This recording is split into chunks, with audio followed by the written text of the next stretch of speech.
me ask you this. Who was the lead site agent who made the decision to leave the AGR building completely outside of the security perimeter? Who was that? On one Senator, what more do or you need two to individuals, investigate we to want to find know out exactly what the decision-making need to process investigate was. to know that there were critical enough failures that some individuals ought to be held accountable? I mean, what more do you need to know? Mr. Chairman, Director Rowe, can you put your first poster, your first demonstrative back up? Please put A up, please. Let's make sure everybody can see it. This is the photograph, I believe, that you took, your team took of the roof, the AGR roof. Yeah, that's the one.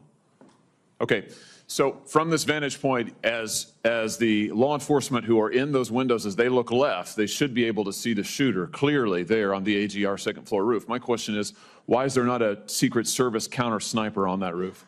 So, Senator, when we post up, our methodology is to look at things that can see in on our protectees so that they can provide that coverage. But why is there not a Secret Service counter sniper there with clear line of sight? That roof has a clear line of sight to the former president. Why didn't you put a Secret Service counter sniper there? The Secret Service's counter sniper role is to neutralize those threats that are looking in on us from where the protectee is, not necessarily You think maybe you might want to revise that protocol in light of what happened here?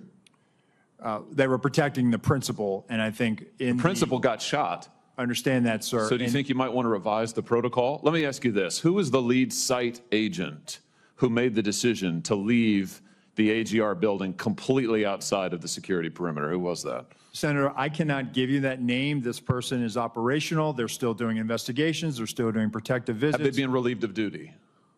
Senator, they have not been relieved of duty. I know their name, by the way. Why have they not been relieved of duty? They are still cooperating, not only being interviewed by the FBI, but also by our Office of Professional Responsibility. And we will let the facts of the mission assurance and any further investigations play out. Isn't the fact that a former president was shot, that a good American is dead, that other Americans were critically wounded, isn't that enough mission failure for you to say that the person who decided that that building should not be in the security perimeter probably ought to be stepped down?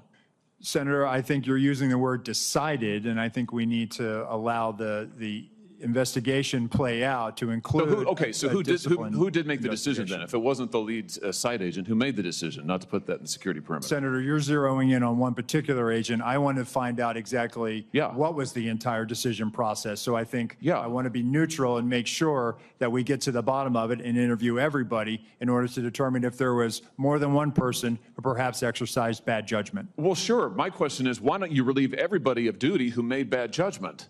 So yeah, you're right. I am zeroing in on somebody. I'm trying to find somebody who's accountable here. And so you're telling me that the person who made the decision not to include this in the perimeter has not been relieved of duty. What about the person who's in charge of the interoperability of radio frequencies between local law enforcement and Secret Service? Has that person been relieved of duty? No, Senator, because interoperability is a challenge, is a greater challenge than just one person. On that day, we had a counterpart system. It failed As the person who made the decision to send Donald Trump onto stage knowing that you had a security situation, has that person been relieved of duty? No, sir, they haven't. Has the person who decided not to pull the former president off of stage when you knew that, in your words, the locals were working a serious security situation, has that person been relieved of duty? No, sir. Again, I refer you back to my original answer that we are investigating this through a mission assurance. And as opposed to zeroing in on one, what more do you need to investigate to know exactly what the decision-making process was? What more do you need to investigate to know that there were critical enough failures that some individuals ought to be held accountable? I mean, what more do you need to know? What I need to know is exactly what happened, and I need my investigators to do their job. And I cannot. A lot of people didn't do their jobs. I cannot put my thumb on the scale. Otherwise, what do you mean put your thumb on the scale? You're asking me, Senator, to completely make a rush to judgment about somebody failing. I acknowledge this was a failure of the Secret Service. Is it not prima facie that somebody has failed? A former president was shot. Sir, this could have been our Texas school book depository. I have lost sleep over that for the last 17 days, just like you have. Somebody to and hold them accountable. I will tell you, Senator, that I will not rush to judgment, that people will be held accountable, and I will do so with integrity.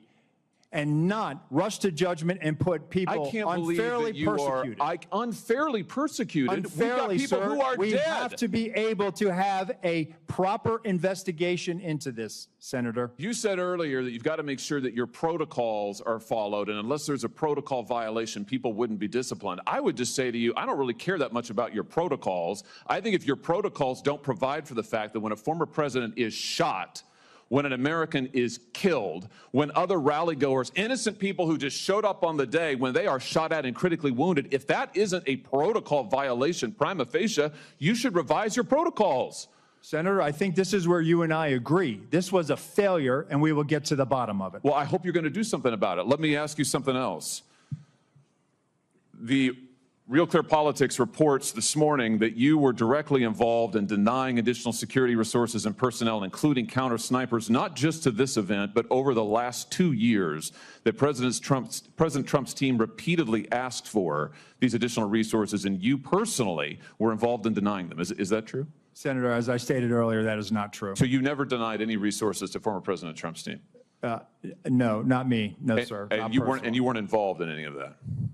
You were never involved in the decision-making? No, sir, I was not. Let me ask you just one or two other things here quickly. Well, whistleblowers tell me that, in fact, law enforcement were stationed to be on that roof and that law enforcement abandoned their post because it was too hot. Is that accurate? The attempted assassination of former President Donald Trump shocked the nation. But weeks later, Senator Josh Hawley wanted answers to a question millions of Americans were asking. Who has been held accountable? During a heated Senate hearing, Hawley confronted Secret Service Director Ronald Rowe over the catastrophic security failures that nearly changed American history. As the questioning intensified, Hawley refused to let the director dodge responsibility. Hawley opened by displaying a photograph of the rooftop where the shooter fired from. Looking directly at the image, he asked why a Secret Service counter-sniper wasn't positioned on a roof that had a clear line of sight to President Trump. Director Rowe explained that Secret Service counter-snipers are typically positioned to monitor threats aimed at the protectee rather than every possible vantage point. Hawley immediately pushed back that he argued that whatever the protocol was, it clearly failed. Because the former president was shot, his message was simple.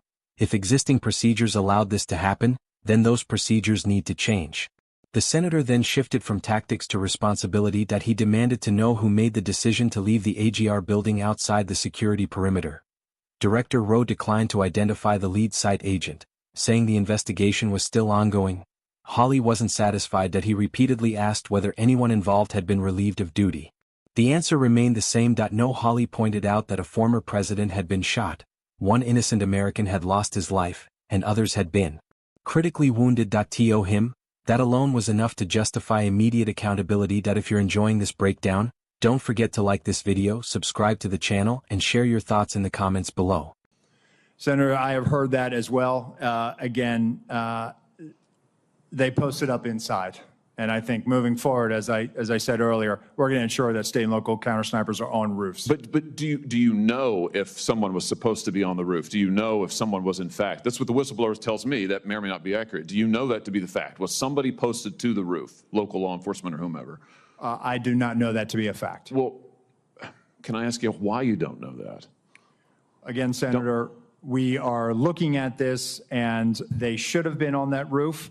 And the fact that they were in the building is something that I'm still trying to understand. I just want to express my frustration, Director, that 17 days or whatever it's been, that whistleblowers are telling us more than you are, and you don't know, you haven't ascertained if there was supposed to be law enforcement on the roof. That seems like a pretty basic fact. I'm also told that local law enforcement suppliers offered the Secret Service drones, and you declined them. Is that true? So, Senator, one, I've been very transparent and forthcoming.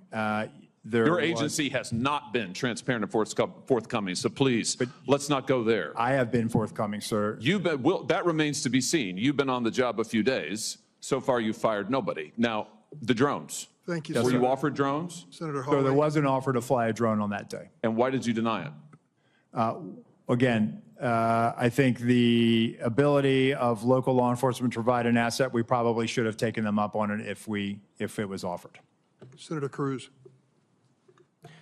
Thank you, Mr. Chairman. Hawley continued pressing Director Rowe. He asked whether the official responsible for communications between local law enforcement and the Secret Service had been removed. No, he asked whether the person who allowed President Trump to take the stage despite an active security concern had been relieved of duty.